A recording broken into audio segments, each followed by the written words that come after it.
Perkenalkan, nama saya Nita Rampamendila dengan NIM 224611189. Saya dari kelas A3.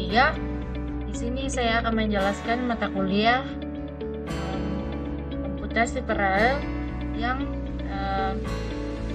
mengimplementasikan algoritma sort Babel-Srot dalam versi sekuensial dan paralel serta perbandingan waktu eksekusinya.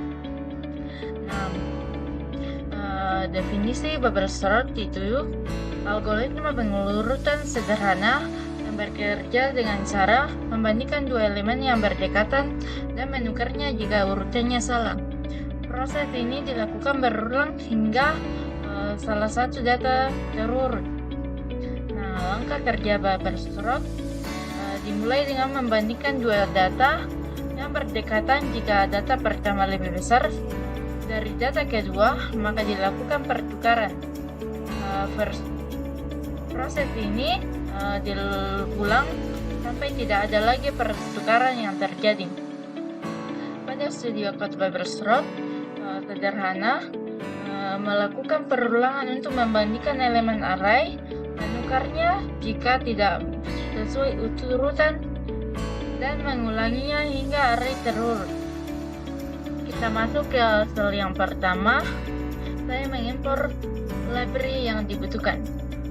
Library random digunakan untuk menghasilkan data acak, type untuk menghitung waktu eksekusi, multiprocessing untuk menjelaskan program secara paralel, dan matplotlib digunakan untuk menampilkan grafik. Di sel kedua berfungsi Babel-Srot sec merupakan implementasi Babel-Srot secara sekuensial. Fungsi ini mengurutkan data satu persatu menggunakan satu core CPU. Variabel swapper digunakan untuk menghentikan proses lebih cepat jika data sudah terurut. Jadi, di sel kedua berfungsi untuk mengurutkan data secara berurutan menggunakan satu proses, membandingkan data versi paralel. Di sel ketiga yaitu marga dua array yang terurut.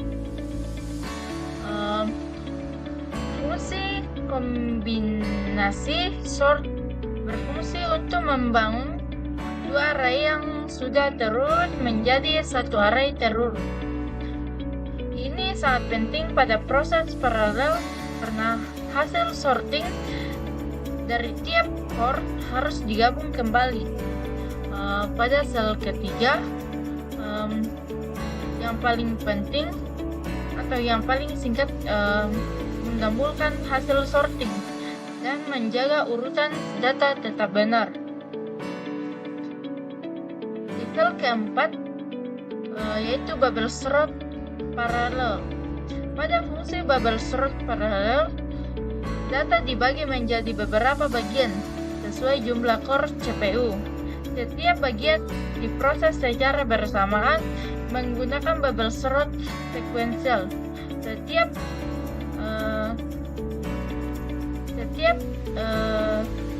program pada sel keempat, jika selesai, hasilnya digabung kembali menggunakan fungsi marga. Dari sel keempat yaitu memanfaatkan banyak core CPU, mempercepat proses sorting, menunjukkan konsep pemrosesan paralel.